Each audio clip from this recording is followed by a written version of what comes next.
తెలియజేస్తున్నాను. ఎందుకంటే ప్రపంచం అంతా క్రిస్మస్ పండుగని ఈరోజు కాదు అక్టోబర్ నెల నుంచి చేసుకుంటాం. 3 నెలలు, అక్టోబర్, నవంబర్, డిసెంబర్ 3 నెలలు విదేశాల్లో నిరంతరం క్రిస్మస్ ఉత్సవాలు జరుగుతూ ఉంటాయి. కాబట్టి ఈ క్రిస్మస్ గురించి మనం కొన్ని విషయాలు మనం ఈరోజు చూద్దాం.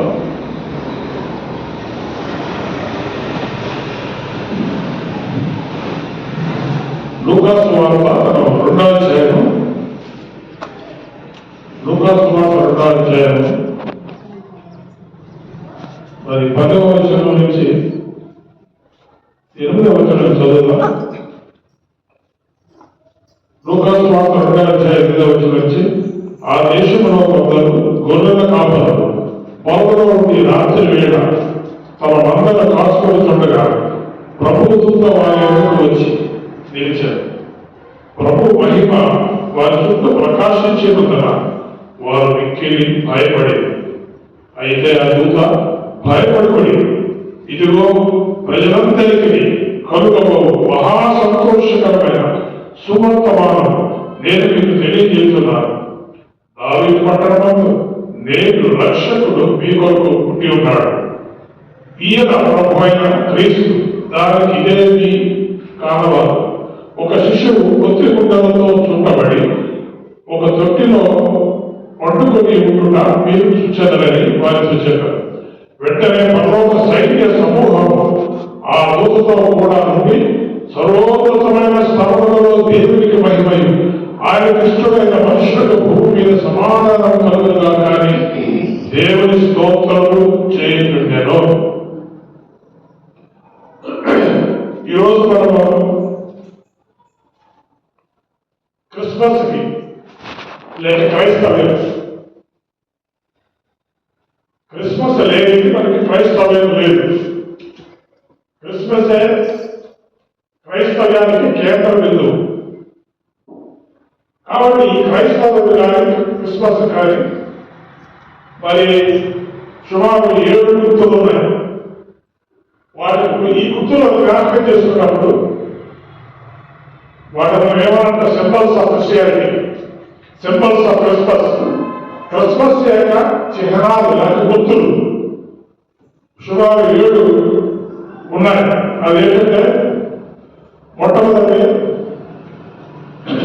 Star of Christmas. క్రిస్మస్ అని సూచించేటువంటి క్రిస్మస్ లో ఉన్న క్రీస్తు వైపు నడిపించేటువంటి మరొక నక్షత్రం. ఇది క్రైస్తవ్యానికి ఒక గుర్తుగా ఉంటుంది. రెండవది, మనం ఇప్పుడు చదువుకున్న భాగంలో పరిశుద్ధ దేవదూతలు దేవదూతల సమూహం. ఎన్ని లక్షల మందిగా వేల మందిగా తెలియదు కానీ ఈ దేవదూతల సమూహము వారికి వారే మధ్యరాత్రి వేళ మరి బోధనకు కనబడి అక్కడ వారికి క్రీస్తు పుట్టాడని ఒక సందేశం.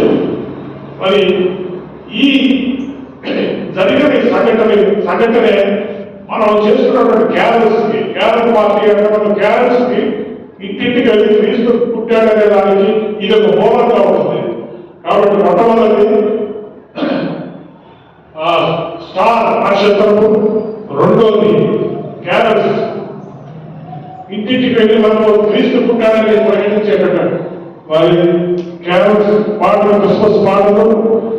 మూడవది క్రిస్మస్ ట్రీ, మరి క్రిస్మస్ చెట్టు. ఈ క్రిస్మస్ ట్రీ ఎందుకు వచ్చిందో కూడా అలా మీకు చెప్తాను. మూడవది క్రిస్మస్ ట్రీ. నాలుగవది శాంటా క్లాస్ అంటే క్రిస్మస్ తాత. ఇప్పుడు మన క్రిస్మస్ తాత అడుగుతున్న ప్రశ్న అడిగాడు, ఆయన గురించి మనం పాట విన్నాడు. కాబట్టి నాలుగవది శాంటా క్లాస్, క్రిస్మస్ తాత. ఐదవది మనం క్రైస్తవ్యానికి మనం గుర్తున్నట్టు సింబల్స్ కాబట్టి ఆ సింబల్స్ లో ఐదవది యేసుక్రీస్తు యొక్క సిలువ. ప్రపంచవ్యాప్తంగా సిలువ లేని చర్చలు కానీ ప్రదేశాలు కానీ లేవు. ఎవరైతే ఒక సిలువను చూస్తారో ఆ సిలువ క్రైస్తవ్యానికి గుర్తుగా it's symbol of Christianity, it's symbol of Christmas. 5 నాలుగోది సంఘం. క్రైస్తవ్యానికి గుర్తుగా మరి యొక్క అనేక చోట్ల క్రైస్తవ్యానికి ఆనవాలుగా గుర్తుగా ఉన్నది చర్చి, సంఘం. అది ఇలాంటి చర్చి నిర్మాణాలు ప్రపంచవ్యాప్తంగా కొన్ని కోట్ల చర్చి బిల్డింగ్లు ఉన్నాయి. అవి కూడా క్రైస్తవ్యానికి ఒక సింబల్ ఆఫ్ క్రిస్టియానిటీగా ఉంటుంది. ఏడవది మరి ఖాళీ అయిపోయిన సమాధి. ఖాళీగా ఇశ్రాయేలు దేశంలో ఖాళీగా కనబడుతున్న సమాధి. ఎందుకు ఖాళీ అంటున్నారంటే మనిషి చనిపోయిన తర్వాత వాళ్ళని మనం సమాధిలో మాట్లాడతాం. ఈ రోజు కూడా మనం పాతి పెట్టినటువంటి సమాధి ఒకసారి తవ్వి చూస్తే అక్కడ మనం పాతి పెట్టినటువంటి మన ప్రియమైన ఎవరైనా కావచ్చు ఆ అస్తపంచదాలు కనబడతాయి. కానీ యేసు ప్రభు పాతి పెట్టిన చోట ఆయన అస్తపంచదాలు కానీ ఎన్నికలు కానీ లేవు. అది ఖాళీ సమాధి. ఎందుకంటే ఆయన అక్కడ లేడు, ఆయన తిరిగి లేచాడు అనే లోకాన్ని చెప్పడానికి. అది మనము మరొక సూచన క్రైస్తవానికి బలమైన సూచన ఏంటంటే మరి దేవుని యొక్క బల, ద సేక్రమెంట్, ద లార్డ్స్ టేబుల్, ప్రభు యొక్క బలనీయులతో సమీపిస్తున్నాం. ఇది కూడా క్రైస్తవ్యానికి సంబంధించినటువంటి బలమైన సూచన. ఈ బలమైన సూచన ప్రభు బల గురించి కూడా మరి మన దేశంలో అత్యున్నతమైన పార్లమెంట్ కూడా చాలా సార్లు ఈ ప్రభు బల గురించి వారు ఒక పెద్ద చర్చ పెట్టారు. అది వేరే సార్ ఎందుకు పెట్టారని. కానీ ప్రపంచానికి తెలిసినటువంటి సింబల్స్ ఇవన్నీ క్రైస్తవ యొక్క సింబల్స్ రెండోసారి చెప్తున్నా. ఒకటి మరి క్రిస్మస్ కాలంలో ఇంటి పైన పెట్టుకునే స్టార్, అదొక సూచన. రెండోది క్యారల్స్, దేవుడి యొక్క క్రిస్మస్ పాట పాడుతూ ఆనందంగా ఆయన పుట్టాడని చెప్పడానికి ప్రకటించేటువంటి ఒక సందర్భం. మూడోది మరి క్రిస్మస్ చెట్టు, అది కూడా క్రైస్తవ్యానికి ఒక ఆనందంగా ఉంటుంది. నాలుగోది మరి క్రిస్మస్ తాత, శాంటా క్లాస్, క్రిస్మస్ తాత. మరి ఐదవది యేసుక్రీస్తు మరి శిలువ మరణాన్ని సూచించేటువంటి ఆ అడ్డుకర్ర, నిలువుకర్ర, దాన్నే క్లాస్ అంటాము. ఆరవది క్రైస్తవ ఉనికినే సాగేటువంటి క్రైస్తవ చర్చ్ బిల్డింగ్స్, చర్చెస్, సంఘాలు, సంఘ నిర్మాణాలు, అవి కూడా క్రైస్తవ ఉనికి ఉంటున్నాయి. ఏడవది మరి మనం ఖాళీ అయిన సమాధి. ఈ రోజు కూడా ఇశ్రాయేలులో కొన్ని లక్షల మంది వచ్చి ప్రపంచవ్యాప్తంగా వచ్చి ఆయన యేసుక్రీస్తు జన్మించిన స్థలం, యేసుక్రీస్తు మరణించినటువంటి సమాధి చూసి అది ఖాళీగా ఉండడం కూడా వాళ్ళు చూస్తారు. కాబట్టి మనం ఈ ప్రాథమిక విషయాలు మనం తెలుసుకోవాలి. మన క్రిస్మస్ మాసంలో మనం ప్రవేశించాము కాబట్టి ఇవి మన ఈ గుర్తులన్నీ కూడా మనం తెలుసుకోవడం చాలా మంచిది. మొట్టమొదటి మనం చూద్దాం, యేసుక్రీస్తు పుట్టాడన్న సంగతి ప్రపంచానికి కావడానికి ఆయన తూర్పు తార, Easter star, star of the east, తూర్పు నుంచి ఒక తార వెలిసింది. అది దేవుడు చూపించినటువంటి ముఖ్యమైనటువంటి ఒక ఇట్స్ సింబల్. యేసుక్రీస్తు పుట్టాడని గుర్తు. లోకానికి ఒక మరి స్టార్ కనబడింది. పర్వతంలో చాలా ప్రకాశవంతమైనటువంటి ఒక నక్షత్రం.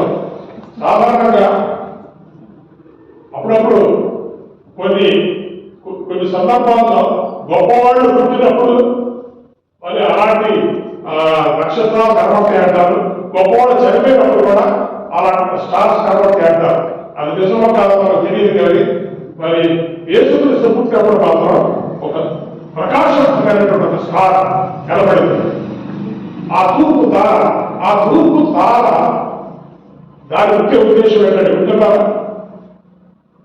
దాని ముఖ్య ఉద్దేశం ఏంటంటే ఆ తూర్పు తార యేసుక్రీస్తు దగ్గరికి ఎవరు నడిపించింది?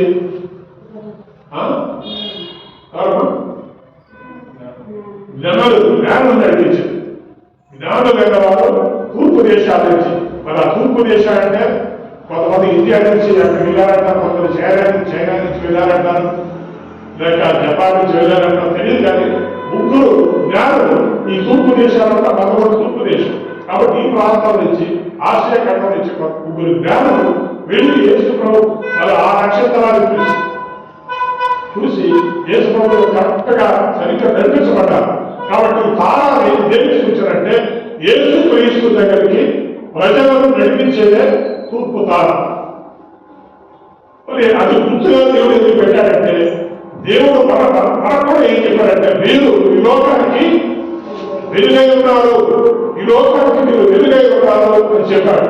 కాబట్టి ప్రతి క్రైస్తవుడు, ప్రతి ఒక్క విశ్వాసి మరి దేవునికి వెలుగుగా ఉండాలని చెప్పేసి సూచనగా ఆ తూర్పు తారను చూస్తున్నాడు.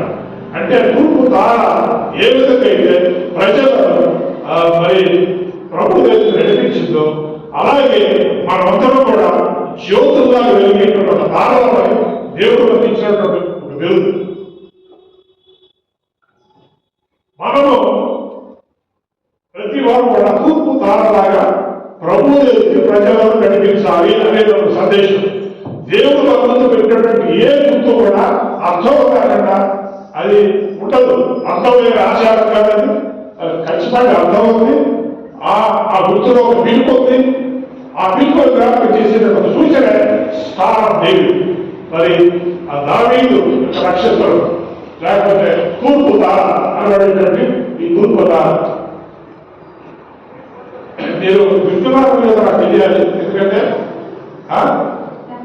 ఇప్పుడు మీరు 7 సూచనలు చెప్పారు. ఎవరు చెప్పగలరా? ఇప్పుడే చెప్పారు. ఏంటా 7 సూచనలు?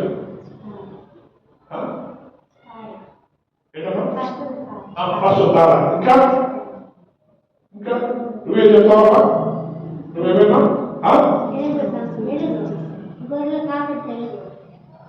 కాబట్టి వెలుగు వచ్చిందా? నీకు చెప్పలే పని ఉంటుంటే చెప్పలే ఉంటాడు.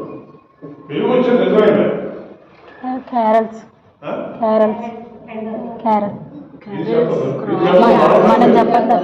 ఈ ప్రశ్న స్టేజ్ మీద ఉన్నాడు వేయలేదు.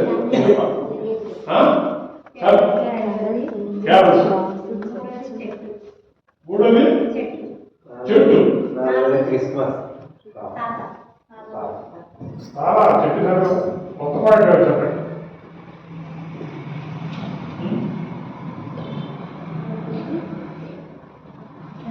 క్రిస్మస్ తాత, క్రిస్మస్ చెట్టు, క్రిస్మస్ తాత. ఇక్కడే కనబడతారు. క్రిస్మస్ చెట్టు ఉంది, దాన్ని చూసి చెప్పచ్చు. పరీక్షలో చూసి కాపీ కొట్టాడు, చూసి చెప్పచ్చు. ఒక స్టార్. ఇంకేంటి మందిరం. మందిరం కూడా సూచన. ఇంకోటి ఖాళీ సభ. ఖాళీ సభ ఇంకోటి ఇక్కడే ఉన్నాయి. మీకు 3 సూచనలు ఇక్కడే ఉన్నాయి.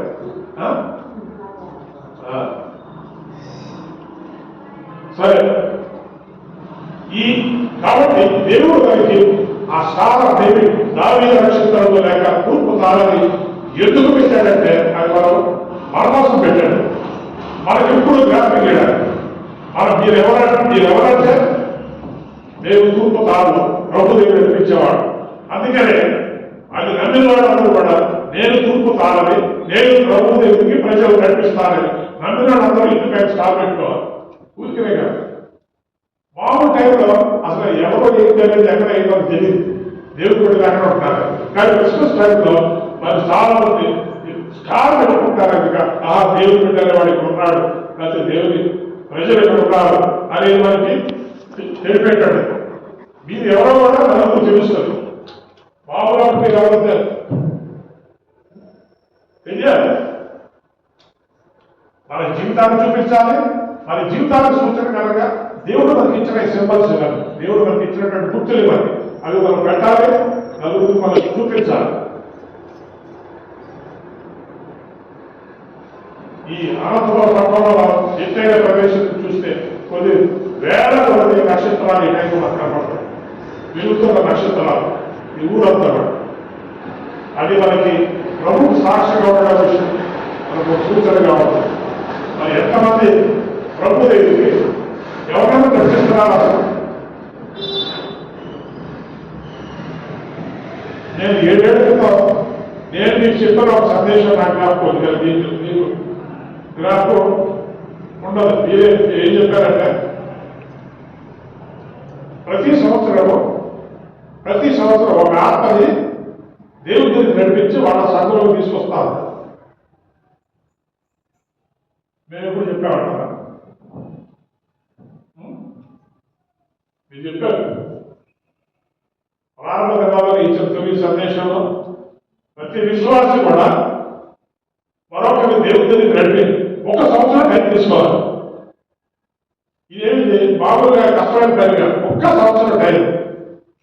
ఒక అన్యుడు వారి భాష నేను వెళ్తాను, అప్పుడప్పుడు వెళ్ళి దేవుని మాట చెప్తారు, అప్పుడప్పుడు వెళ్ళి ప్రార్థన చేస్తాను. ఒక్క మీద దృష్టి. ఈ ఒక్క వ్యక్తి నేను 1 సంవత్సర కాలంలో దేవుడి మీద నడిపించి వాడు సంఘంలో తీసుకొస్తాను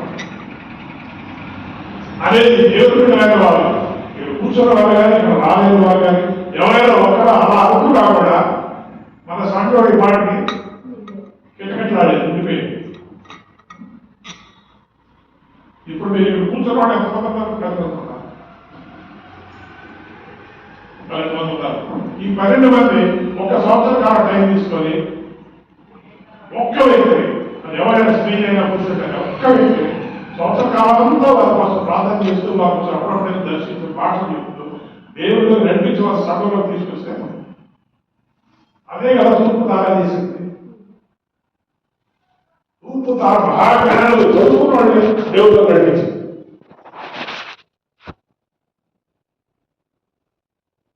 కాబట్టి అది మన పనేంటో మనం ఏం చేయాలో దేవుడు మనకి ఎప్పుడు మనకి చూపించేటటువంటి గుర్తు, ఒక బాధ్యత. సరే, అది తార గురించి. రెండవది క్యారల్స్. మరి ఇక్కడ మనం చదువుకున్నాము, వెంటనే పరలోక సైన్య సమూహం కూడా నుండి సర్వోన్నతమైన స్థలంలో దేవుని మహిమలు ఆయన దుష్టులైన మనుషులకు భూమి మీద సమాధానం కలుగును కాదని దేవునికి స్తోత్రము చేశారు. కాబట్టి మనం పెట్టుకునేటువంటి క్యారల్స్ అనేటువంటి ఒక సాంప్రదాయం, దాని మూలం ఏంటంటే ఆ యేసుక్రీస్తు పుట్టినప్పుడు మరి పరలోకములో తోతల సమూహం వచ్చి మరి పాటలు పాడి దేవుని స్తుతించి ఆరాధన చేశారు. దేవుని స్తుతించి ఆరాధన చేశారు. మధ్యరాత్రి వేళ ప్రకటన చేశారు ప్రపంచానికి, ఇదిగో మీ కొరకు ఒక రక్షకుడు పుట్టి ఉన్నాడు, మీకు ఇంకేం పర్వాలేదు. ఎంత మంచి ప్రకటన చేశారు. ఇదిగో ప్రజలందరికీ కలుగులో మహాసంతోషమైన సువర్తమానం. ఈ సువర్తమానం వల్ల ప్రజలందరికీ సంతోషాన్ని ఇస్తున్నారు.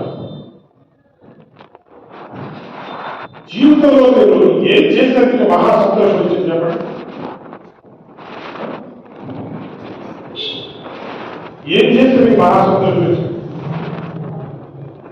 మనం ఏ పని చేసినా మహాసంతోషం అనేది ఎప్పుడు రాదు. మనకి ఇష్టాన్ని మనం నిర్ణయం చేయొచ్చు, కానీ మహాసంతోషం అనేది అసలు సంతోషమే రాదు. కానీ ఇక్కడ మహాసంతోషం అంటాడు. Great joy, glad tides of great Joy.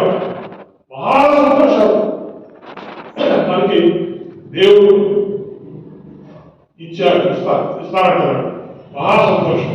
ఆ మహాసంతోషం ఎక్కడ ఉన్నదంటే ఆ రక్షకుడిని మనము నమ్ముతున్నారు, ఆయన స్వీకరించుకున్నారు, మనకి మహాసంతోషం ఉంది. ఆ దేవుడిలోనే మనకి మహాసంతోషం ఉందని మనకి చెప్తుంది. కాబట్టి ఆ రోజు పాటలు పాడి దేవుడు స్తుతించి ఆరాధన చేశారు, గొప్ప ప్రకటన చేశారు. యేసుక్రీస్తు పుట్టాడని బయట. ఈరోజు మనము ప్రతి క్రిస్మస్ సమయంలో ఆ బస్సులు వేసుకొని, వ్యాన్లు వేసుకొని అందరూ సంఘాలు మరి దేవుడి పాటలు పాడుకుంటూ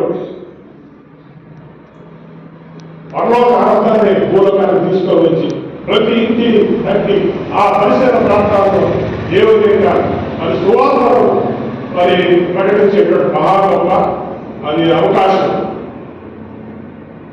ఆ అవకాశాన్ని తీసుకొని మరి దేవుడి యొక్క సువార్తను ప్రకటించేటువంటి సందర్భం ఉండదు. మన ద్వారా దేవుడి సువార్త లోకానికి వెళ్ళాలి. మరి ముఖ్యంగా క్రిస్మస్ టైంలో వెళ్ళాలని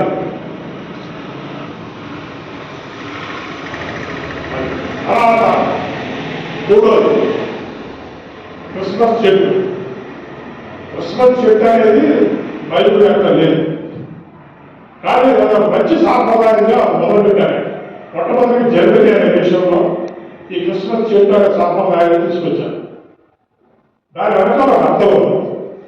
ఆ అర్థం ఏంటంటే మన పూర్వీకులైన రాధాబాబులు మంచి చెడు తెలివించే చెట్టు తిరుగుతుంటే తిరిగి మానవానికి గొప్ప పథకం తీసుకొచ్చారు.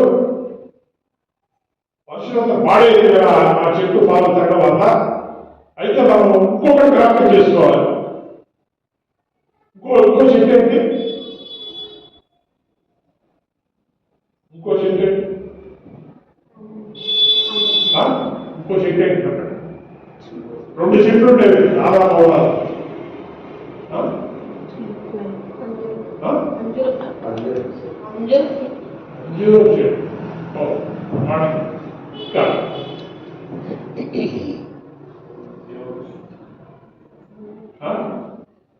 ఆపిల్ చెట్టు, సీతాఫలాలు అవే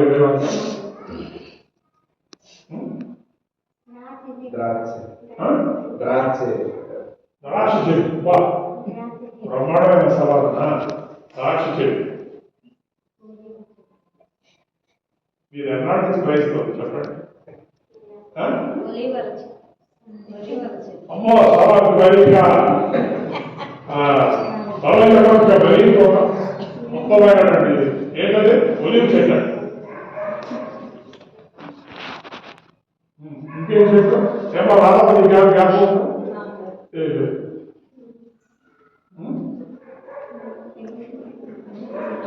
ఇప్పుడు ఏదైనా రెండు చెట్లు ఒకటి మంచి చెడు తెలివించే ఒక చెట్టు, ఇంకోటి జీవవృక్ష ఫలం. జీవ అంటే ఆ తింటే శాశ్వతంగా బతుకుతారు, తింటే జీవవృక్ష ఫలం. ఎన్ని రకాల చెట్లు చెప్పాను. ఇవన్నీ చాలా ప్రాథమికమైన విషయాలు మనం మర్చిపోయాలని చెప్పడానికి వీల్లేదు. చిన్నప్పుడు చెప్తున్నాం కదా, సరే ఏదో మంచిగా ఎక్కడ రకరకాల చెట్లు ఉన్నాయని కలిసి చెప్పారు. సరే ఈ చెట్టు జర్మనీ దేశంలో వాళ్ళు ఒక చెట్టు వల్ల మనం వాడేదేమో, కానీ ఇంకో చెట్టు వల్ల మనకి నిత్య జీవం వచ్చింది. ఆ జీవ వృక్ష ఫలం ఇచ్చే చెట్టు ఏంటంటే యేసుక్రీస్తే ఆ చెట్టు. ఆయన ఎందుకంటే మనకి జీవం ఇచ్చాడు. ఆయనే జీవవృక్ష ఫలం. ఆయన తింటే మనకి శాశ్వతంగా జీవం వస్తుంది. కాబట్టి మనం ఈ క్రిస్మస్ చెట్టు ఆ జీవవృక్ష ఫలానికి ఒక గుర్తుగా మంచి బ్రహ్మాండం, చాలా చక్కగా ఐడియా కదా. మంచి ఆలోచన చేశారు జగన్ వాడు. ఆలోచన చేసి వాడు మొదలుపెట్టారు. వాడే ప్రపంచంలో ఈ చెట్టుని పరిచయం చేశారు. అమెరికా వాడికి, ఇంగ్లాండ్ వాడికి అందరూ కూడా. కాబట్టి మనం క్రిస్మస్ చెట్టుని చూసాము. క్రిస్మస్ చెట్టుని చూసాము. అది బైబిల్లో లేకపోయినా చాలా మంచి సదుద్దేశంతో మరి ఆ చెట్టుని చూసుకోవడానికి ఏమి గుర్తు రావాలంటే జీవవృక్ష ఫలమైన యేసుక్రీస్తు గుర్తు రావాలి. ఆయన మనకి శాశ్వత జీవాన్ని ఇచ్చాడు. ఆయనే జీవవృక్ష ఫలం. ఆయన మనం తింటే మనకి నిత్య జీవం వస్తుంది అనేది కూడా ఒక సందేశం ఉంది. చూసారా ఎంత గొప్ప సందేశం ఉంది క్రిస్మస్ చెట్లు. ఎంతమంది క్రిస్మస్ చెట్లు ఇంట్లో పెడతారు? ఎంతమంది స్టార్లు పెడతారు? ఎవరు స్టార్లు పెడతారు? జీవం ఎక్కడ స్టార్లు పెడతారు? చెట్టు కూడా పెడతాడు.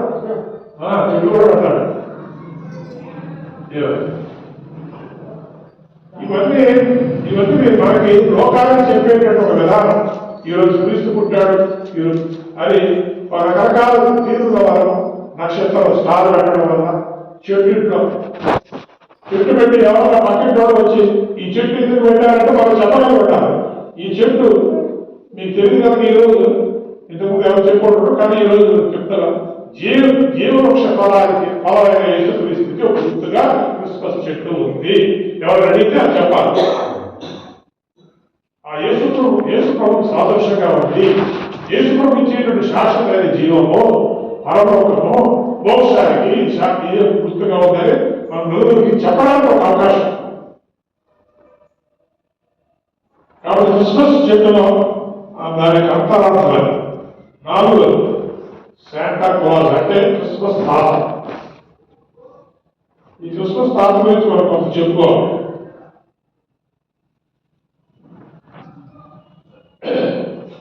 ఆ తర్వాత క్రిస్మస్ చెట్టు గురించి ఒక మాట చెప్పడం మర్చిపోయారు. విదేశాల్లో సాంప్రదాయం ఏంటంటే, క్రైస్తవ దేశాల్లో క్రిస్మస్ చెట్టుకి అనేకమైన ఏమంటారు గిఫ్ట్స్, బహుమతులు దానికి కడతారు, చెట్టు కడతారు. అంటే క్రిస్మస్ కేక్, లేకపోతే బిస్కెట్లు, లేకపోతే క్యాడబరీస్ చాక్లెట్, లేకపోతే జత బట్టలు, రకరకాల గిఫ్ట్స్.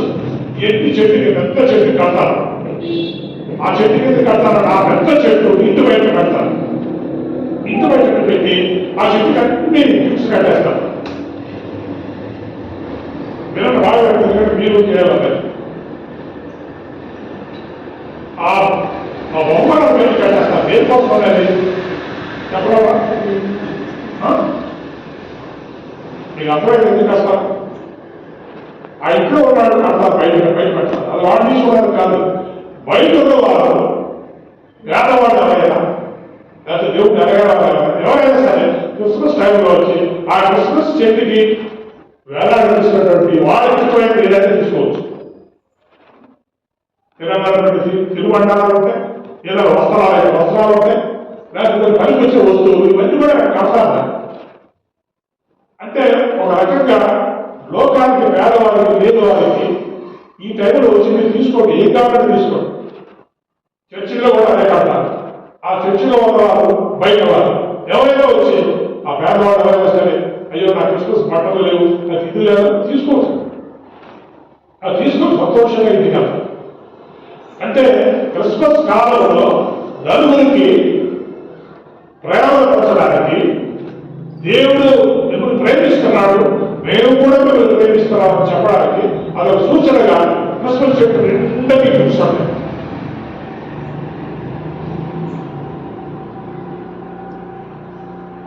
ఆ చెప్పినప్పుడు నేను చాలా 6-7 సంవత్సరాల వయసుప్పుడు మా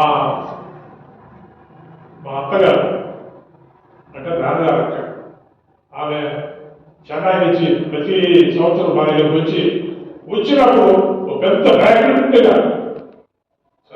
ఏం తెచ్చారంటే క్రిస్మస్ సంబంధించిన అన్ని బహుమానాలు తెచ్చేది. తినబడ్డారు, గిఫ్ట్లు, ఇవి అందరూ కలిపి వచ్చారు. తీసుకొచ్చి అవి తీసుకొచ్చి అక్కడ చెట్టు కట్టారు. మా ఇంట్లో చెట్టు కట్టి అప్పుడు పరిసర ప్రాంతాల్లో మాకు అందరికీ చెప్పారు, మీకేం కావాలో తీసుకోండి ఆ చెట్టు. ఆ రోజు మేము చిన్నపిల్లలు ఎక్కడ తిండి దొరుకుతుందా అని ఎత్తుక్కొని బిస్కెట్లు, చాక్లెట్లు ఉంటాయి, అవి తిరిగి సంతోషంగా ఉంటాం. పెద్ద పెద్ద గిఫ్ట్లు ఉన్నా ఆ ఏదో మనం తీసుకున్నాడు, దాని విలువ తెలిసినాడు తీసుకున్నాడు. అలాగే ఆ సాంప్రదాయం నాకు కూడా తెలుసు. నా చిన్నప్పుడు చెట్టు కట్టి ప్రతి సంవత్సరం ఎంతో సంతోషంగా ఉండేది. ఎందుకంటే ఇరుగు పొరుగు పరిసర ప్రాంతం అందరూ వచ్చి ఆ చెట్టుకి వేలాడేసినటువంటి గిఫ్ట్స్ అన్ని కూడా మరొక తీసుకొని వెళ్ళారు. ఇది విజయవాడలో మనం చేశాం ఈ సాంప్రదాయం. కాబట్టి క్రిస్మస్ చెట్టులో కూడా అంత అర్థం ఉంది. అది నలుగురికి మనం పంచిపెట్టే, ప్రేమను పంచిపెట్టే ఒక విధానం. సో అది కూడా మనం చేయవచ్చు. అయితే నాలుగోది క్రిస్మస్ తాత. ఈ క్రిస్మస్ తాత అనేది కూడా బైబిల్లో లేదు, కానీ ఇది ఒక మంచి సాంప్రదాయం. ఎలా వచ్చింది క్రిస్మస్ తాత అనేవాడు ఎలా వచ్చాడు అని అంటే, ఒక ఆయన యేసుప్రభువు నమ్మేటువంటి ఒక అన్యుడు, ఒక రోమీయుడు, ఆయన పేరు నికోలాస్. ఆయన పేరు ఏమంటారు? నికోలాస్ అని ఆయన యేసుప్రభుని నమ్ముకున్నాడు. యేసుప్రభు నమ్ముకొని ఆ ప్రారంభ దినాల్లో మరి క్రైస్తవం బాగా చిత్రించబెట్టారు. ఆయన కూడా ఆయన చాలా ధనవంతుడే, చాలా డబ్బు, చాలా ధనవంతుడే. ఆ తల్లిదండ్రులు చనిపోయినప్పుడు చాలా విస్తారమైన ఆస్తి ఆయనకి ఇచ్చేసేటారు. ఆయన ప్రారంభ దినాల్లో మరి అంత ధనవంతుడైనా సరే ఆయన దేవుడు తెలుసుకొని ఆ దేవుడు ప్రకటించి మరి బహిరంగంగా ప్రకటించేవాడు. ఆ బహిరంగంగా ప్రకటించినది వాళ్ళు ఏం చేశారంటే రోమ సామ్రాజ్యమైనటువంటి రాజులు ఆయన జైల్లో వేసి ఆయన చాలా హింసించారు. మీరు బాగా ఇది వినాలి, ఎందుకంటే ఈ మీద అనేక చెప్పాలి. క్రిస్మస్ కాలంలో ఈ కాలంలో చెప్పాలి. కాబట్టి ఆయన తనకుంటే డబ్బు, విస్తారమైన డబ్బు దేశంలో నడుపుతున్న తర్వాత ఏం చేశాడంటే ఏది కూడా ఆయన కోసం ఆయన రూపాయి ఖర్చు పెట్టుకోకుండా ఆ డబ్బంతా ఎవరు అవసరం ఉన్నారు, ఎవరు కష్టాలు ఉన్నారు, మామూలు టైంలో కూడా అంతా హెల్ప్ చేసేవాడు. క్రిస్మస్ టైంలో మరీ ఎక్కువగా క్రిస్మస్ టైంలో ఏం చేసేవాడంటే ఎవరు కష్టాలు ఉన్నారో కనుక్కొని రాత్రి వేళ ఆయన వెళ్ళి వారి కిటికీలో నుంచి వారికి కావాల్సిన డబ్బులు వేసేవాడు, లేదా వారికి కావాల్సిన వస్తువులు వేసేవాడు. అలా చేసేవాడు. అటువంటి డబ్బంతా ఒక కుటుంబం గురించి ఆయన తెలుసుకున్నాడు. ఆ కుటుంబం చాలా పేద కుటుంబం. ఆ తండ్రికి 3 కుమార్తెలు ఉన్నారు. వారు తినడానికి తిండి లేక అలవడిస్తూ వాళ్ళు అనుకున్నారట, ఇంకా నేను బతకలేదు, మా 3 పిల్లల్ని వీళ్ళిద్దరిని ఏంటంటే ఒక వ్యవసాయ వస్తువులు పెట్టేస్తాను అనుకున్నాడు తండ్రి.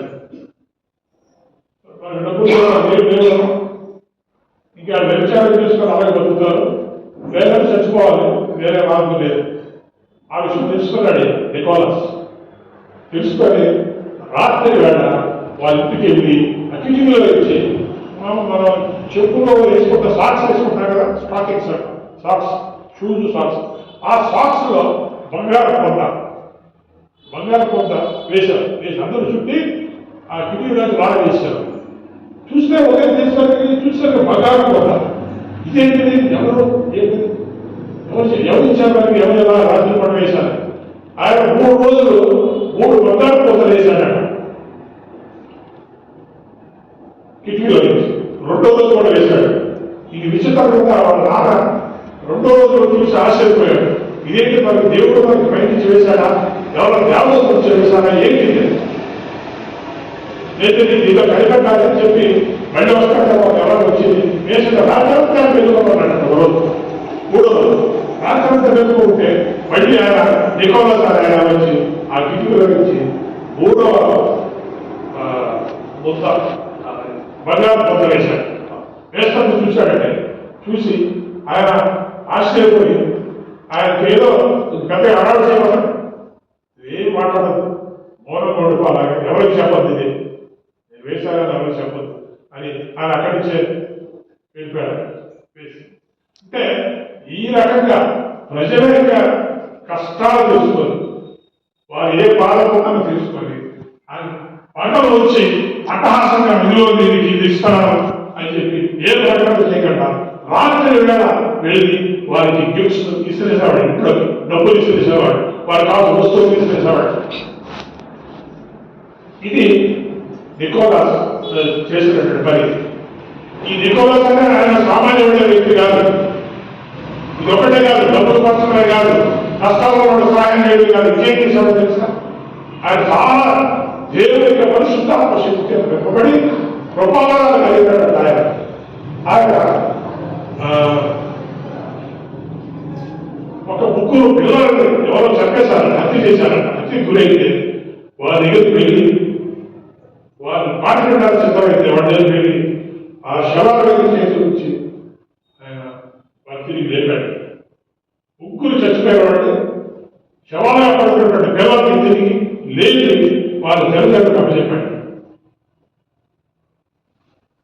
అలాగే సముద్రంలో ఒక బోట్లో ఒక విదేశాల నుంచి వ్యాపారానికి వచ్చినటువంటి వాళ్ళు ఆ బోట్లో వెళ్తాంటే ఆయన కూడా ఆ బోట్లో ఉండి మరి యేసుప్రభు టైంలో ఎలాగైతే పెద్ద తుఫాను వచ్చి మరి వీళ్ళకి బోట్లు ఎలా కూర్చివేయబోతున్న టైంలో ఆయన లేచి నిలబడి యేసు ప్రభులాగే ఆ సముద్రాన్ని కనిపిస్తే మొత్తం ఉపాధి ఆగిపోయి క్షేమంగా ఆ వ్యాపారస్తులు వెళ్ళిపోయారు. ఇలాంటి యేసు ప్రభు చేసిన అద్భుతాలు సూచనలు మరి ఎక్కువగా ఆయన చేసేవాడు. ఆయన పుట్టింది టర్కీ దేశంలో, పుట్టింది టర్కీ అనేటువంటి దేశంలో పుట్టాడు.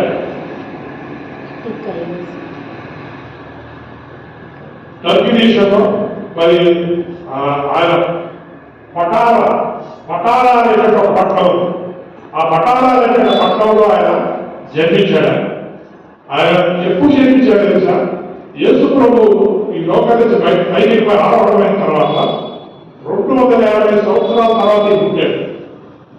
అంటే ఆ ప్రారంభమైన 250 సంవత్సరాలు యేసు ప్రభు భూలోకి పైకి పోయిన తర్వాత 250 సంవత్సరాల తర్వాత ఈయన పుట్టాడు. పుట్టి మరి చిన్నప్పటి నుంచి మంచి ధనంగా కలిగాడు. కానీ ఎవరో యేసు ప్రభు సువార్తానికి చెప్పినప్పటి నుంచి ఆయన పూర్తిగా మారిపోయి ఆయన జీవితం యేసు ప్రభు కల్పించి మరి ఆయన యేసు ప్రభు ప్రతి విషయంలో ఆయన జీవితం ద్వారా యేసు ప్రభు మహిమ, ఆయన చేసే మరి ధర్మ కార్యాల ద్వారా యేసు ప్రభు మహిమ, ఆయన దైవ శక్తిని కూడా చూపించి మరి అనేకులు స్వస్థపరిచాడు, అనేకులు ప్రార్థన చేసి స్వస్థపరిచాడు. కావాల్సి తిరిగి లేపాడు. యేసు ప్రభు చేసిన అనేక సూచక్రియలు ఆయన కూడా బలంగా చేయడం మొదలుపెట్టాడు. అంతేకాదు అనేకులు పేదల అన్యాయానికి గురవుతున్నారు. ఈ పేదల అన్యాయానికి గురైనప్పుడు వీళ్ళు ఆయన వాళ్ళని గమనించేవాడు. ఎవరికైతే అన్యాయం జరిగిందో వాళ్ళ పక్షంగా పోరాడేవాడు. అధికారులతో కానీ ఇరుగు పొరుగుతో కానీ ఆయన ఏదో పోరాటం చేసేవాడు. ఈయనకి న్యాయం చేయకూడదు కొట్లాడేవాడు. కొట్లాడేవాడు. ఒకసారి ఇలా చేసుకుని ప్రభుత్వం వాడు కొన్ని వేల లక్షలు అవుతున్న ఆ రోజుల్లో అనేక ప్రాంతాల్లో బిషపులు ఉండేవారు. ఈయన విశ్వాసాన్ని చూసి, ఈయన దేవుళ్ళ నీతి చూసి వారు ప్రారంభ దినాల్లో వారు ఈయనని ఒక బిషప్గా టర్కీ దేశంలో ఈయన బిషప్గా ఆయన ప్రకటించినప్పుడు అనేక ప్రపంచవ్యాప్తంగా అనేక ప్రాంతాల బిషపులు వచ్చి ఒక మొట్టమొదటి మీటింగ్ పెట్టారు. అదేంటంటే కౌన్సిల్ ఆఫ్ నైసియా కౌన్సిల్ మొట్టమొదటి బిషపుల మీటింగ్ యేసు ప్రభు వెళ్ళిపోయిన తర్వాత అందరూ కలిసి ఆ బిషపుల మీటింగ్ లో కొంతమంది మరి యేసు ప్రభు సరిగ్గా ఎరగల వారు యేసు ప్రభు ఒక బిషప్ అయితే ఆ యేసు ప్రభు గొప్పవాడే కానీ ఆయన దైవత్వం లేదన్నట్టు ఒక బిషప్ ఎవరో మాట్లాడుతుంటే ఈయన వీళ్ళు వేసి ఆయన మొహం మీద ఉద్దేశం ఉత్తగానే ఆడ ముఖ్యమైన నిలబడ్డాడు. ఇలాంటి పనులు చేశాడు. ఎవరైతే యేసు ప్రభు అవాదకరంగా మాట్లాడుతున్నారో అది తక్కువ చేసి మాట్లాడుతున్నారో వాళ్ళ దగ్గర వెంటనే కొట్టేవాడు. మంచి బలమైన ఉండేమో కొట్టగా అతను రక్తం వచ్చి కింద పడిపోయాడు. ఎప్పుడు నువ్వు విషం కావడానికి తగవు ఎవరు చెప్పండి ఈ బోధ, ఎందుకు ఈ బోధ చేస్తారా? యేసు ప్రభు దైవం కాదు చెప్తున్నారు. అలాగే అంత మీటింగ్లో అంతమంది వారంతా మధ్య ధైర్యంగా ఎవరైనా తేడా వస్తే వాళ్ళు కొట్టేవాడు. సో అన్ని రకాలుగా ఆయన దేవుడి కోసం నిలబడ్డాడు. గొప్ప కార్యాలు మరి చేశాడు. తర్వాత ప్రజల్లో కష్టాలు కరువు వచ్చాడు. ఆయన కొద్ది సందర్భాల్లో కరువు వస్తే జనానికి ఇంటి కూడా సరిగ్గా లేకపోతే ఆయన తన సొంత డబ్బులు ఇచ్చి ఆహార ధాన్యాన్ని కొని అందరిని పంచేవాడు. చూడండి, ఒక మనిషి ఇది చేశాడు. ఇది కార్యాలను ఎలా చేశాడంట చెప్పండి. ఎందుకు చేశాడు చెప్పగలరా? ఎందుకు చేశాడు?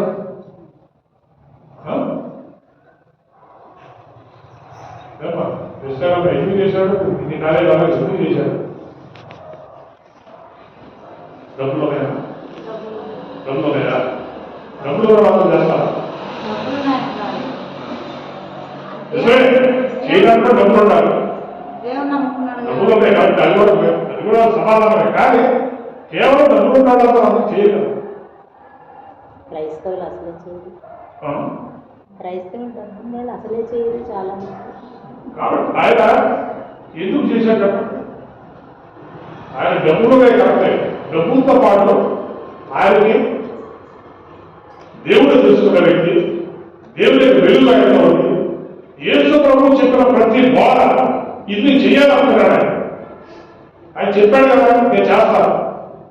అలా అనుకుంటాను కాదు.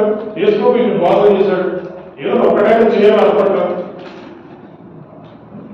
ఆయన యేసు ప్రభు చెప్పిన ప్రతి మాటలు చాలా సీరియస్గా తీసుకొని ఇది చేయాలి, అదేంటి ఇది చేయలేదు కదా అని కొత్తగా తెలుసుకొని అది కొత్త విషయాలు కూడా తెలుసుకొని చేశాను. అంటే ఎంతగా దేవుడికి మరి విధేయుడిగా ఉంది, దేవుడు ప్రేమించిన వ్యక్తి. ఈ డబ్బు కాదు, ఈ డబ్బు దేవుడికి ఇచ్చాడు, తిరిగి దేవుడికి ఇస్తారా అని దేవుడికి ఇచ్చాడు. దీని ద్వారా ఏం చేసుకుంటాం? క్రిస్మస్ తాత ద్వారా ఏం చేసుకుంటాం? ఇప్పుడు ఈయనే క్రిస్మస్ తాతను ప్రకటించారు. చెప్పే విషయం ఏంటంటే, ఇంత నికోలస్ అనే ఆయనకి ఒక బిరుదు ఇచ్చాడు, సెయింట్ నికోలస్, పరిశుద్ధమైన నికోలస్ అని బిరుదు ఇచ్చాడు. పరిశుద్ధమైన నికోలస్ అని బిరుదు ఇచ్చాడు. కాబట్టి ఆ రోజు నుంచి కూడా ప్రపంచవ్యాప్తంగా ఆయన కథలు తెలుసుకున్నవారు. ఆయన పేద ప్రజలకు, లేని వారికి అనేక బహుమతులు ఇచ్చి ప్రేమ చూపించినటువంటి ఒక క్రిస్మస్ తాత అనే ఆప్యాయత ప్రేమతో ఆయన క్రిస్మస్ తాత అనేది పిలుచుకోవడం మొదలుపెట్టారు. అదే సాంప్రదాయం దేవుడు నమ్మిన అన్ని దేశాల్లో వారు దాన్ని ప్రారంభించారు. క్రిస్మస్ తాత అనేటువంటి ఒక్క వ్యక్తి తాను జీవించిన విధానం, ఒక్క వ్యక్తి సరిగ్గా జీవించారు. ఒక్క వ్యక్తి యొక్క ప్రభావం ప్రపంచవ్యాప్తంగా ఆయన చూసి ఈరోజు అందరూ కూడా క్రిస్మస్ తాత అనేకులు బయలుదేరారు. ఆ క్రిస్మస్ తాతల ద్వారా అనేకులకి ఆయన మరి మంచి కట్టాలి, మంచి కార్యాలు చేస్తారు. ఇవ్వడం అనేది నేర్చుకుంటారు విదేశాల్లో క్రైస్తవ వాడాలి, దేవుడికి ఇవ్వడం అనేది.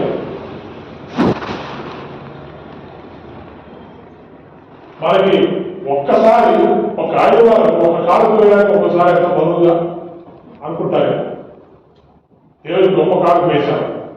కానీ మీకు తెలుసామండి, విదేశాల్లో ఉన్న అందరూ ఈ సత్యాలను గ్రహించాలి. మన భారతదేశంలో క్రైస్తవులు ఎందుకు గ్రహించడం తెలియదు. విదేశాల్లో ప్రతి క్రైస్తవులు ఏ చర్చి వాళ్ళైనా వాళ్ళు దేవునికి ఇవ్వడం అనేది తెలుసుకున్నారు. దేవునికి ఇస్తారు, విస్తారంగా ఇస్తారు. ఒక్క ఆదివారం ఆరాధనలో మీకు తెలుసా 4-5 కాళ్ళతో పడతారు. మనకు ఒక్క కాలుకే ఆ కాలు వేయడానికి, ఆ కాలుకే మనకు శ్రేష్టమైన కాలుక దేవుడి కోసం ఇస్తారా లేదా? 4-5 కాళ్ళతో పడతారు సంఘం కోసం. ఒక కాలుక ఇంకేదో చర్చి పక్కన ఇంకోటి ఏదో కట్టాలి, దాంట్లో కాలుక. మనకి అనాథాశ్రమం, పేద ప్రజలు అనాథాశ్రమానికి ఒక కాలుక.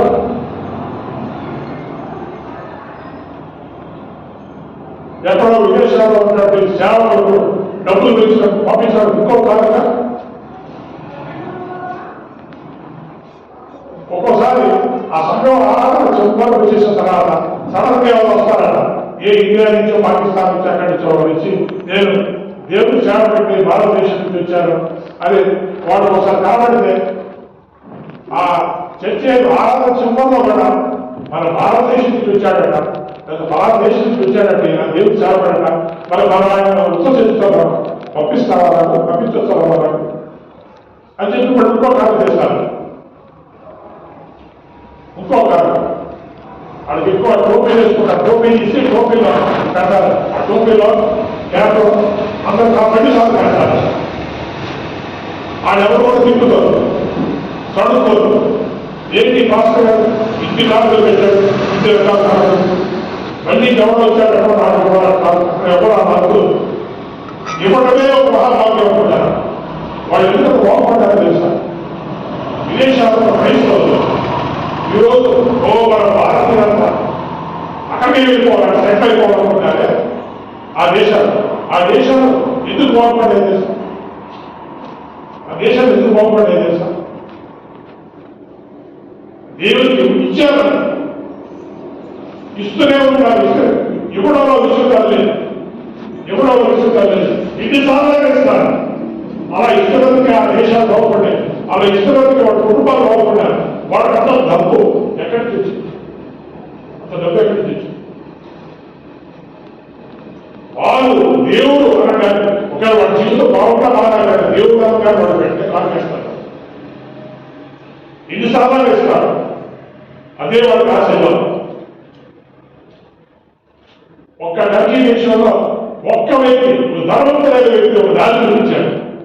ధర్మంతులు కూడా దేవుడి కోసం బతకగలరు, ధర్మంతులు కూడా దేవుడిని ప్రేమించగలరు, ధర్మంతులు కూడా ఆ ధనాన్ని అనేకులు పంచగలరు, దేవుడు ప్రేమను పంచగలరు అనేది ఆయన జీవించి చూపించాడు.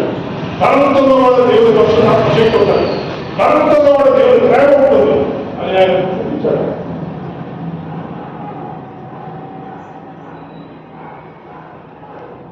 ఈరోజు దేవుడి కాలంలో అనేక విధాలుగా కాలం ఇవ్వచ్చు, ఎన్ని కాలంలో ఇవ్వచ్చు.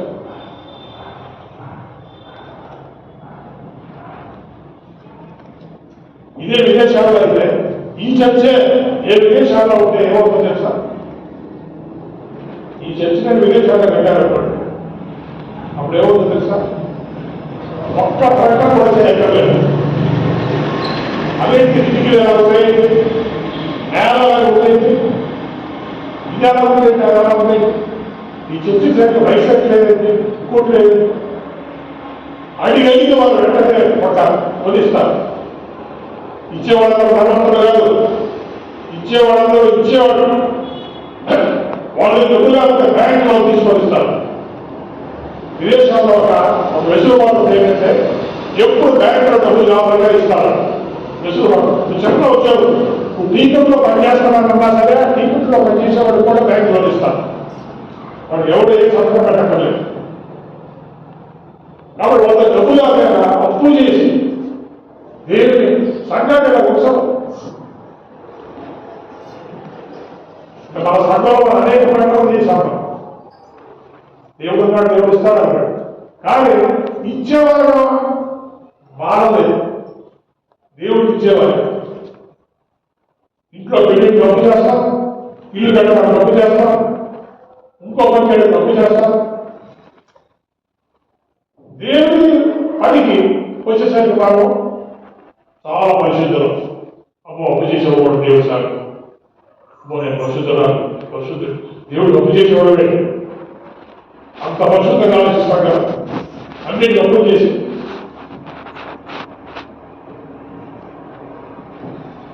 అది అప్పు చేసావా సొంత అనవసరం.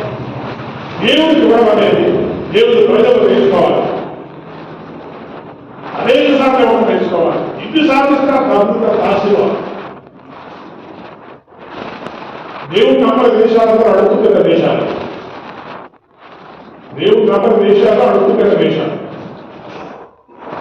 దేవుడు నమ్మిన వాళ్ళందరూ విస్తారాల డబ్బాలు ఈ ప్రపంచానికి వాడు ప్రేమను ఆలోచించాడు తెలుసా? సెయింట్ నికోలస్ లాగా మన భారతదేశంలో చూడండి, ఎవరో పండితులే తప్పితే, బ్రాహ్మణులే తప్పితే, చదువుకు దోచుకోలేనటువంటి సామాన్య ప్రజలకి కోట్ల మంది అది ఏ కులం ఉండేది, అది ఈ కులం ఎక్కువ ఆ కులం అన్నారు. అన్ని కులస్తులకి వాళ్ళు మిషనరీ అనేవాళ్ళు స్కూల్ స్థాపించారు. ఉచితంగా వారికి చదువు చెప్పారు, వారి జీవితాన్ని మార్చేశారు, పేదలకు నిర్మూలించారు. పాత సాంప్రదాయాల్లో భర్త తెచ్చిపోతే భర్తతో పాటు సతీ యాగం అనేది చేశారు. భార్య ఆ భర్తతో పాటు కాయమే చేసుకోవాలి. అలాంటి అలవాట్లు కూడా మరి మా క్రైస్తవ క్రిస్టియన్లు దానికి విరోధంగా పోరాడి అలవాట్లు కల్పించారు.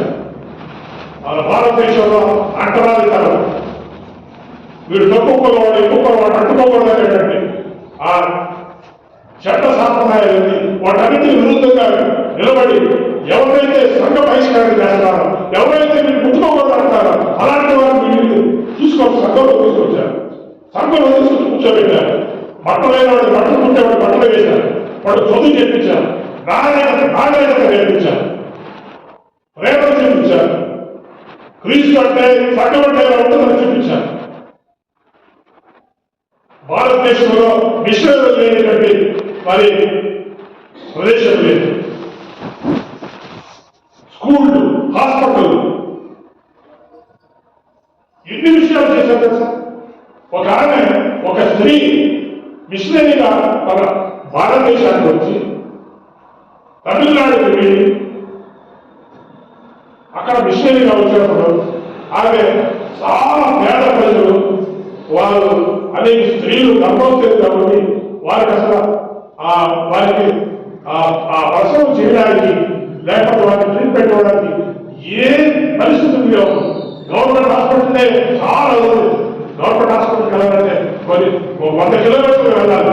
అక్కడ వీళ్ళతో చూస్తాము బయట పడిగాలు రాసుకుంటారు. ఇలాంటి దుర్భరమైనటువంటి పరిస్థితుల్లో భారతదేశంలో చలించిపోయినారు. చలించిపోయి అయ్యో ఏంటి ఈ ప్రజలు ఇన్ని బాధలు ఉంటారని చెప్పి ఆమె ఎవరస్తున్నారుగా భారతదేశానికి వచ్చి ఈ ప్రజలకు బాధలు చూసి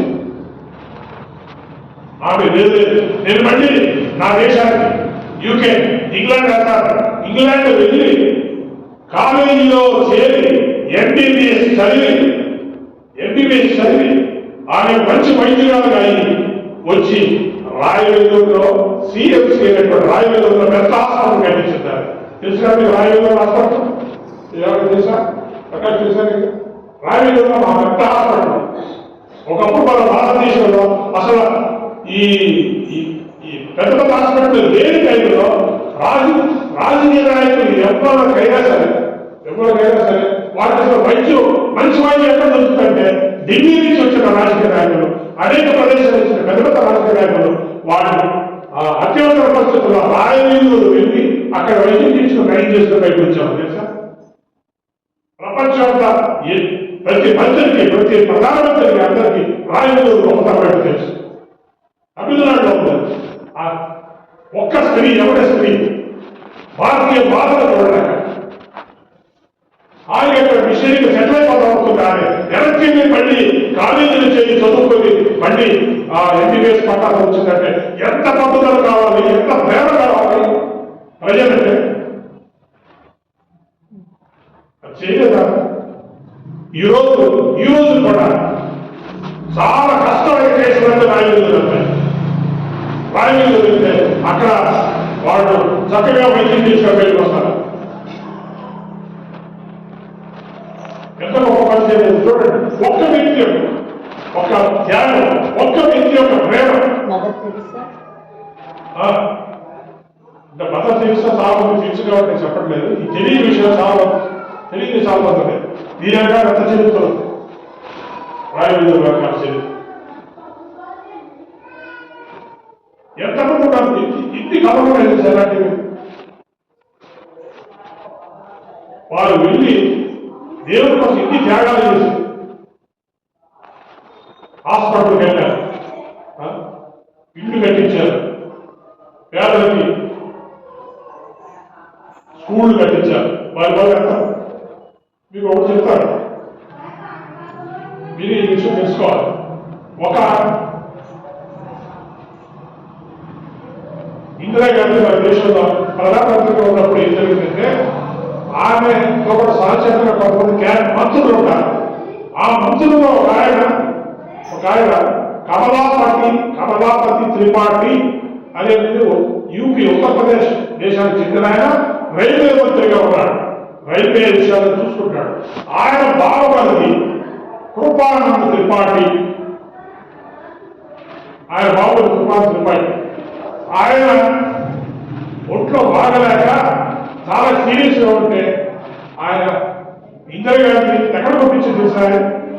ఆమె అతన్ని రాయవేలూరు అక్కడ బాగా చూస్తారు. ఇందిరాగాంధీ చెప్పి రాయవేలూరు అంటే బాగా చూస్తారు అని చెప్తే వాళ్ళు రాయవేలూరు పంపించింది. రాయవేలూరు అయితే ఏం జరుగుతుంది సార్? ఈయన మహా నిష్ఠగలిగిన బ్రాహ్మణ కుటుంబం ఈ కమలాపతి త్రిపాఠి అనేవాడు. ఈ బ్రాహ్మణ కుటుంబం అతను ఇల్లు రాయలు వైద్యాన్ని వెళ్తే వైద్యం చేస్తూ ఒక నర్సు ఆయనకి ప్రతిరోజు ఆయన పక్కన కూర్చొని బైబిల్ చదివి ప్రార్థన చేయడం మొదలుపెట్టి బైబిల్ చదివేది ప్రార్థన చేసేది, బైబిల్ చదివేది ప్రార్థన చేసేది.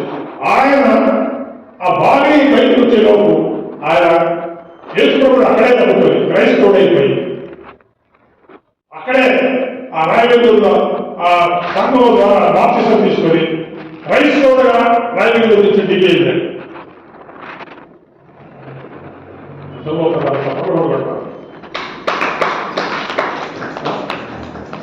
హాయిగా ఒక పెట్టడానికి హాయిగా ఉంది అలాగే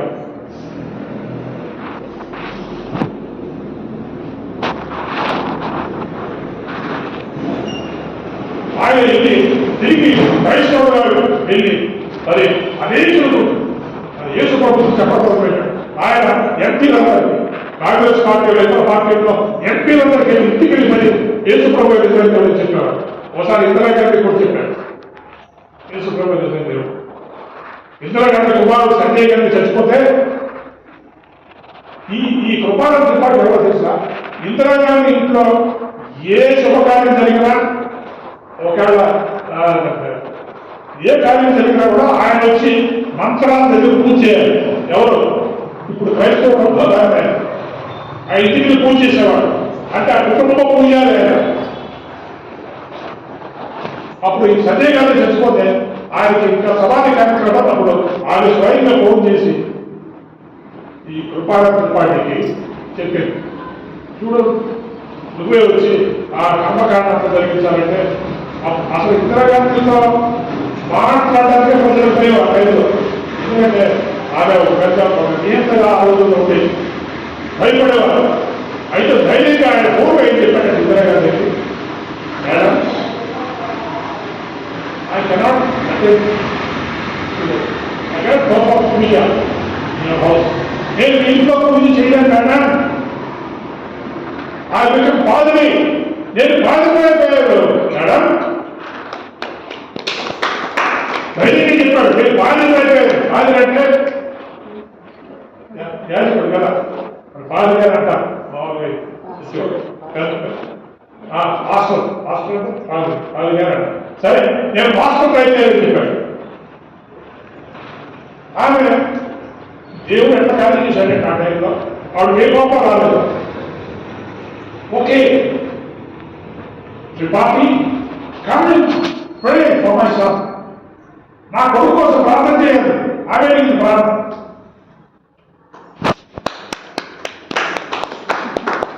ఇంటికి వచ్చి ఆయన వచ్చి ప్రార్థన చేశారు. ఇంటికి నాకు ఆయన గురించి ఎందుకు నాకు ఇంత చెప్తున్నానంటే ఎలా చేశానంటే, ఆయన నేను విజయవాడలో ఉన్నప్పుడు కొంతకాలం 2 సంవత్సరాలు విజయవాడలో ఉన్నాను. ఆ టైంలో నాకు మిత్రుడు ఉండేవాడు. ఆ మిత్రుడు ఆయన రైల్వేలో ఉద్యోగం చేసుకుంటూ పరిచయం కూడా చేస్తుండేవాడు. అతను ఇతర గురించి తెలుసుకొని ఆయన్ని 3 రోజులు సువార్త కొడుకు పిలిపించాడు ఢిల్లీ నుంచి. పిలిస్తే ఆయన వచ్చాడు. వస్తే ఆ టైంలో పాపం ఆయన చేతిలో ఈయన పిలిచాడు కానీ ఆయన ఎక్కడ పెట్టాలో తెలియదు. ఆయన చాలా దాని పెద్ద హోటల్లో పెట్టండి అయ్యేవాడు, కింద పడుకుంటాడు. అంతా అలా తగ్గించుకున్న వ్యక్తి ఆ త్రిపాఠి ఆయన. అప్పుడు నన్ను అడిగాడు, నీకు రూమ్లో పెట్టుకుంటావా? పెట్టుకుంటాను. ఆయన తీసుకొచ్చాక ఆ రూమ్లో పెట్టు. నా రూమ్లో నాకు ఒకే ఒక్క అంశం బెడ్రూమ్ లేదా ఆయనకి ఇచ్చేసాను. ఆయనకి ఇచ్చేసి ఆయన నేనే 2 రోజులు నా దగ్గర పెట్టుకుని చూసుకున్నాను. ఆయనతో మాట్లాడాను. అంటే చూడండి, ఇది ఎక్కడి నుంచి ఎక్కడికి వచ్చిందో చూడండి. ఎక్కడి నుంచో మిషనరీ రావడం, ఆ మిషనరీ భారతదేశాలు చూడటం, అక్కడి నుంచి ఆమె వెనక్కి వెళ్ళి నేను చదువు ఎంబీబీఎస్ చదువుకొని వచ్చి హాస్పిటల్ పెడతాననుకొని ఆయన వెళ్ళి వెనక్కి వచ్చి ఎంత పడుతుందో తన జీవితంలో సాధించాలంటే ఎంత పడుతుందో వెనక్కి వచ్చి మరి వస్తే ఆ హాస్పిటల్ అనేకులకి పెద్ద వాళ్ళకి రాజకీయ నాయకులు ధనవంతులు అక్కడ వచ్చి ఉంటారు. అక్కడ ఉన్నటువంటి చాలా మంది నర్సులు, డాక్టర్లు దేవుడు నమ్మిన వారు వైద్యం ఇస్తారు, దేవుడు వాక్యం చెప్తారు, ప్రార్థన చేస్తారు. ప్రతిరోజు హాస్పిటల్ దర్శనం ప్రార్థనలు ఉంటాయి, చర్చి చర్చ ఉంటుంది. ప్రార్థన చేయకుండా వాళ్ళు ఏ పని చేయాలి. ఈరోజు కూడా ఆ రకంగా హాస్పిటల్కి వచ్చాడు. అన్ని వచ్చేది పెద్ద చేపలే. ఎవరు వచ్చారు హాస్పిటల్కి వచ్చేవాడు? పెద్ద చేపలు, పెద్ద చేపలే వస్తారు. మరి అలాంటి ఒక పెద్ద చేపలే మరి పట్టుకోగలిగారు కదా. ఈయన మామూలు మనిషి, మామూలు మనిషి కదా. చూడండి, అది ఎవరో ఒకరు దేవుడు లోపడ్డారు, ఎవరో ఒకరు దేవుడి కోసం త్యాగం చేశారు, ఎవరో ఒకరు దేవుడి కోసం కష్టపడ్డారు. వారు వచ్చారు, హాస్పిటల్ కట్టారు, హాస్పిటల్లో ఈయన వచ్చాడు, ఈయన రాజకీయాన్ని ఈయన మారిపోయాడు. ఇది నేను ఒక్కడి చెప్తాను, ఇంటి కథలు ఉన్నాయి అలా హాస్పిటల్ నుంచి మారిపోయారు.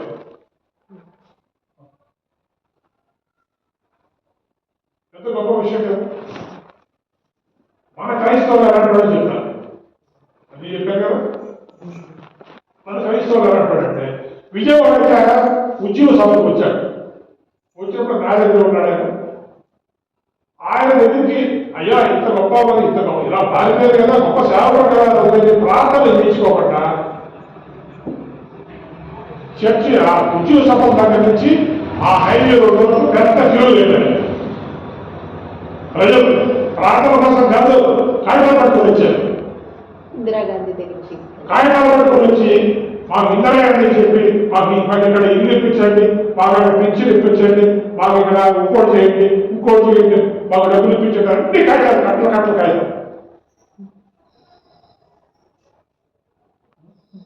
ఒక గొప్ప దైవజనుడు ఆయన ప్రార్థనలో వేసి ఆయన ఏదో పొందుకోవాలని. ఒరే నువ్వు నమ్ముకోవాల్సింది పదపూర్వత కాదురా, నమ్మవలసిన దేవుడు నమ్ముకుంటారా. ఆయన అది బాధపడ్డాడు. ఏంటి ఇలా ఉన్నారు ప్రజలు.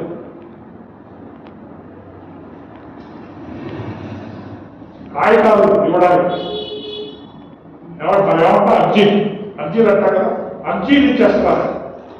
మాకు ఇచ్చేసి పెట్టారు. కాబట్టి ఆ రకంగా మరి ఈ కృపాటి అనే ఆయన మరి నిజంగా ప్రభువు తెలుసుకున్నాడు, ఆయన మారిపోయాడు.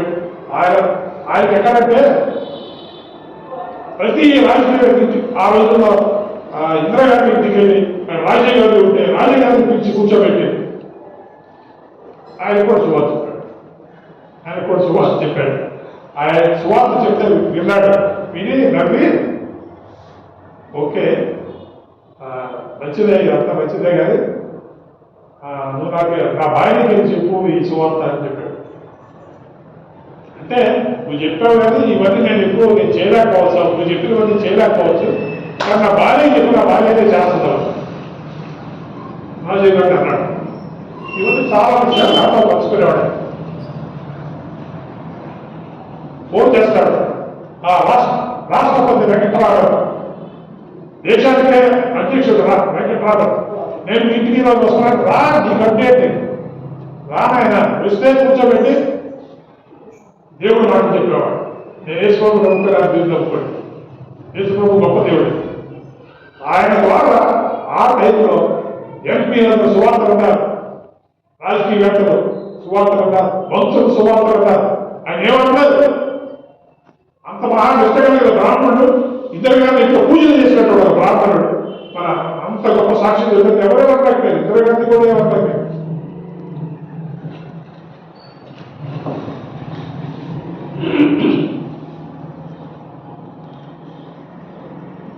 సరే అంటే ఇవన్నీ ఎలా వచ్చేస్తాం, ఇవన్నీ బయటకు వచ్చాయంటే క్రిస్మస్ తాతయ్యవి, చైత్రికాలం అనేవి, ఆయన చేసిన కర్మజపాలు, ఆయన ప్రకటించిన సువార్త, ప్రజలకు సహాయం చేసిన విధానం, ఇవన్నీ వ్యవసాయానికి ఏమనిపిస్తాం.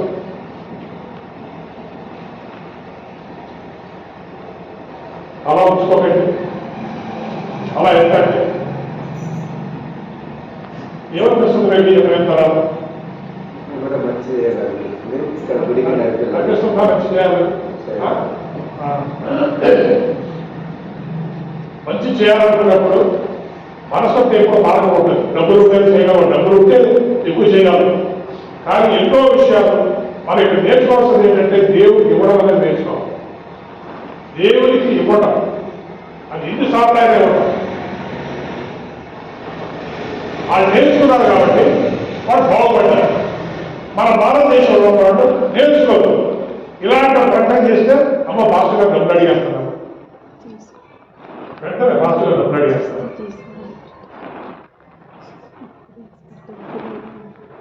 మన సంఘానికి వచ్చి ఒక ఆయన ఊరికిరే చర్చిలో మనం అందరూ దశభాగాలు ఇవ్వాలని చెప్తే అది మానేశాడు. చర్చలో మానేశాడు. ఏమైనా ఎందుకు మానేసావు మీరు దేవుడికి ఇవ్వాలంటున్నారు. అంటే ఎక్కడ ఉన్నాం మనం, ఏ స్థాయిలో ఉన్నాం? దేవుడికి ఇవ్వమని చెప్తే దాన్ని విమర్శనే తప్పితే అందుకే మనం ఎప్పుడు ఎలాగే ఉంటాం.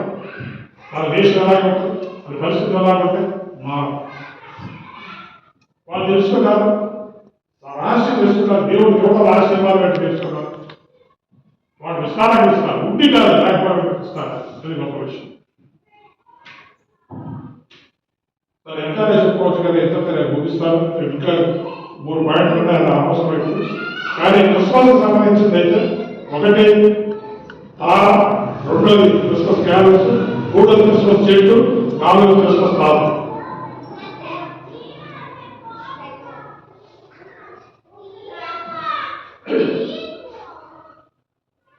ఇది మనం క్రైస్తవానికి సంబంధించి క్రిస్మస్ సంబంధించిన ప్రాథమికమైన విషయాలు. ఇందులో మీరు విన్నది గుర్తుపెట్టుకుంటే అది చేయాలనుకుంటే ఎప్పుడు ఏదైనా సరే ఒక మాట చెప్తాను. దేవుని వాక్యం ఎప్పుడైనా కూడా మీకు దేవుని వాక్యం చెయ్యాలని నేను అనుకుంటే గుర్తుంటాను. చెయ్యాలని అనుకోకపోతే ఏది గుర్తుంటాను, చేయాలనుకుంటే ఏది గుర్తుంటాను. అది ఖచ్చితంగా ఎవరికైనా గుర్తుందంటే అది ఎంత కొంత చేస్తున్నాను, ఇంత అంత చేస్తున్నాను గుర్తుందని చేయాలని అనుకుంటాడు. అసలు ఇది విన్న తర్వాత మీరు చేయాలని ఏమనుకోకపోతే ఏం గుర్తుంది? చిన్నదైనా నేను చేయాలి.